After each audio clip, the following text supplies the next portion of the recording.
कार्तिक मास का हिंदू धर्म में विशेष महत्व है। ऐसे में कार्तिक मास में आने वाली एकादशी का महत्व भी कई गुना बढ़ जाता है। रमा एकादशी का व्रत कार्तिक मास की कृष्ण पक्ष की एकादशी तिथि के दिन रखा जाता है।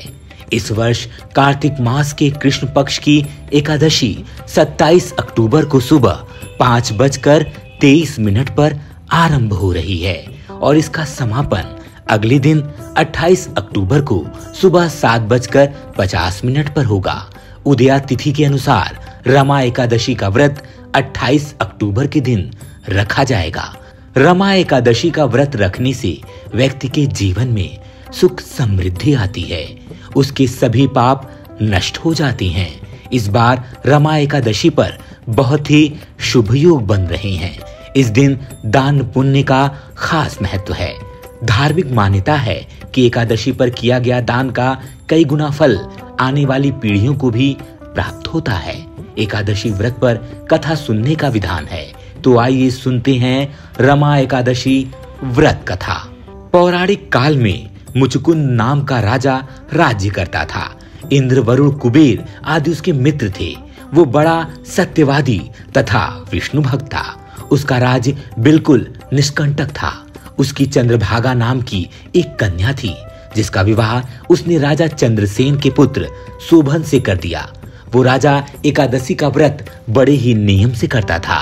उसके राज्य में सभी कठोरता से इस नियम का पालन करते थे।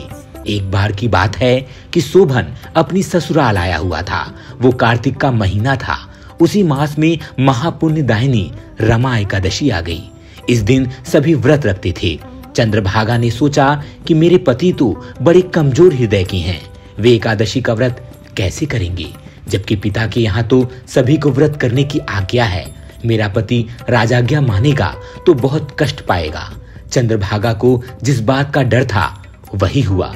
राजा ने आदेश जारी किया कि इस समय उनका दामाद राज्य में पधारा हुआ है, अतः सारी प्रजा विधान पूर्वक एकादशी का व्रत करे। जब दशमी आई तब राज्य में ढिंढोरा पिटा। उसे सुनकर शोभन अपनी पत्नी के पास गया और बोला, हे प्रिय, तुम मुझे कुछ उपाय बतलाओ, क्योंकि मैं उपवास नहीं कर सकता। यदि मैं उपवास करूंगा तो अवश्य ही मर जाऊंगा। पति की बात सुन चंद्रभागा ने कहा, हे स्वामी, मेरे पिता के राज में एकादशी के दिन कोई भी भोजन नहीं करता। यहाँ तक कि हाथी, घोड़ा, ऊंट, पशु आदि भी तृण, अन्न, जल आदि ग्रहण नहीं करते। फिर भला मनुष्य कैसे भोजन कर सकते हैं? यदि आप उपवास नहीं कर सकते तो किसी दूसरे स्थान पर चले जाइए, क्योंकि यदि आप यहाँ रहेंगे तो आपको व्रत तो अवश्य ही करना पड़ेगा। पत्नी की बात सुन शोभन ने कहा, हे प्रिय, तुम्हारी राय उचित है, परंतु मैं व्रत करने के डर से किसी दूसरे स्थान पर नहीं जाऊंगा। अब मैं व्रत अवश्य ही करूंगा, परिणाम चाहे कुछ भी क्यों न हो। भाग्य में लिखी को भला कौन टाल सकता है। सभी के साथ शोभन ने भी एकादशी का व्रत किया और भूख और प्यास से अत्यंत व्याकुल होने लगा। सूर्य नारायण भी अस्त हो गए और जागरण के लिए रात्रि भी आ गई। वो रात शोभन को असहनीय दुख देने वाली थी। दूसरे दिन सूर्योदय होने से पूर्व ही भूख प्यास के कारण शोभन के प्राण पखेरु उड़ गए। राजा ने शोभन के मृत शरीर को जल प्रवाह करा दिया और अपनी पुत्री को आज्ञा दी कि वो सती ना हो और भगवान विष्णु की कृपा पर भरोसा रखे। चंद्रभागा अपने पिता की आज्ञानुसार सती नहीं हुई। वो अपने पिता के घर रहकर एकादशी के व्रत करने लगी। उधर रमा एकादशी के प्रभाव से शोभन को जल से निकाल लिया गया और भगवान विष्णु की कृपा से उसे मंदराचल पर्वत पर धन धान्य से परिपूर्ण तथा शत्रु रहित देवपुर नाम का एक उत्तम नगर प्राप्त हुआ। उसे वहां का राजा बना दिया गया। उसके महल में रत्न तथा स्वर्ण के खंभे लगे हुए थे। राजा शोभन स्वर्ण तथा मणियों के सिंहासन पर सुंदर वस्त्र तथा आभूषण धारण किए बैठा था। गंधर्व तथा अप्सराएं नृत्य कर उसकी स्तुति करते थे। उस समय राजा शोभन मानो दूसरा इंद्र प्रतीत हो रहा था। उन्हीं दिनों मुचकुंद नगर में रहने वाला सोम शर्मा नाम का एक ब्राह्मण तीर्थ यात्रा के लिए निकला हुआ था। घूमते घूमते वो शोभन के राज्य में जा पहुंचा। उसको देखा। वो ब्राह्मण उसको राजा का जमाई जानकर उसके निकट गया। राजा शोभन ब्राह्मण को देख आसन से उठ खड़ा हुआ और अपने ससुर तथा स्त्री चंद्रभागा की कुशल क्षेम पूछने लगा। शोभन की बात सुन सोम शर्मा ने कहा, हे राजन, हमारे राजा कुशल से हैं तथा आपकी पत्नी चंद्रभागा भी कुशल हैं। आपने तो रमा एकादशी के दिन अन्न जल ग्रहण ना करने के कारण प्राण त्याग दिए थे। मुझे बड़ा विस्मय हो रहा है। ऐसा विचित्र और सुंदर नगर जिसको न तो मैंने कभी सुना और न कभी देखा है, आपको किस प्रकार प्राप्त हुआ? इस पर शोभन ने कहा, हे देव, ये सब कार्तिक माह के कृष्ण पक्ष की रमा एकादशी के व्रत का फल है। इसी से मुझे ये अनुपम नगर प्राप्त हुआ है, किंतु ये अस्थिर है। शोभन की बात सुन ब्राह्मण बोला, हे राजन, ये अस्थिर क्यों है और स्थिर किस प्रकार हो सकता है? सो आप मुझे समझाइए। यदि इसे स्थिर करने के लिए मैं कुछ कर सका तो वो उपाय मैं अवश्य करूंगा। राजा शोभन ने कहा, हे ब्राह्मण देव, मैंने वो व्रत विवश होकर तथा श्रद्धा रहित किया था। उसके प्रभाव से मुझे ये अस्थिर नगर प्राप्त हुआ। परंतु यदि आप इस वृतांत को राजा मुचुकुंद की पुत्री चंद्रभागा से कहोगे तो वो इसको स्थिर बना सकती है।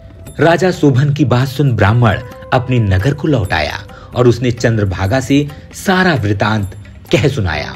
इस पर राजकन्या चंद्रभागा बोली, हे ब्राह्मण देव, आप क्या वो सब दृश्य प्रत्यक्ष देख कर आए हैं या अपना स्वप्न कह रहे हैं? चंद्रभागा की बात सुन ब्राह्मण बोला, हे राजकन्या, मैंने आपके पति शोभन तथा उसके नगर को प्रत्यक्ष देखा है, किंतु वो नगर अस्थिर है। आप कोई ऐसा उपाय करें जिससे वो स्थिर हो जाए। ब्राह्मण की बात सुन चंद्रभागा बोली, हे ब्राह्मण देव, आप मुझे उस नगर में ले चलिए। मैं अपने पति को देखना चाहती हूँ।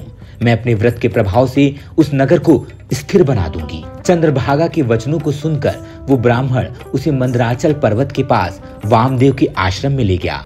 वामदेव ने उसकी कथा को सुनकर चंद्रभागा का मंत्रों से अभिषेक किया। चंद्रभागा मंत्रों तथा व्रत के प्रभाव से दिव्य देह धारण करके पति के पास चली गई। शोभन ने अपनी पत्नी चंद्रभागा को देखकर उसे प्रसन्नता पूर्वक आसन पर अपने पास बैठा लिया।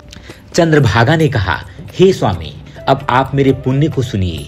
जब मैं अपने पिता के घर में 8 वर्ष की थी, तभी से मैं सविधि एकादशी का व्रत कर रही हूँ। उन्हीं व्रतों के प्रभाव से आपका ये नगर स्थिर हो जाएगा और सभी कर्मों से परिपूर्ण होकर प्रलय के अंत तक स्थिर रहेगा। चंद्रभागा दिव्य स्वरूप धारण करके तथा दिव्य वस्त्रालंकारों से सजकर अपने पति के साथ सुखपूर्वक रहने लगी। जो मनुष्य रमा एकादशी के व्रत को करते हैं, उनके सभी पाप नष्ट हो जाते हैं। जो मनुष्य रमा एकादशी का महात्म्य सुनते हैं, वो अंत समय में विष्णु लोक को जाते हैं। ऐसे ही वीडियो को देखने के लिए वीडियो को लाइक करें, चैनल को सब्सक्राइब करें और नोटिफिकेशन बेल को दबाना बिल्कुल ना भूलें।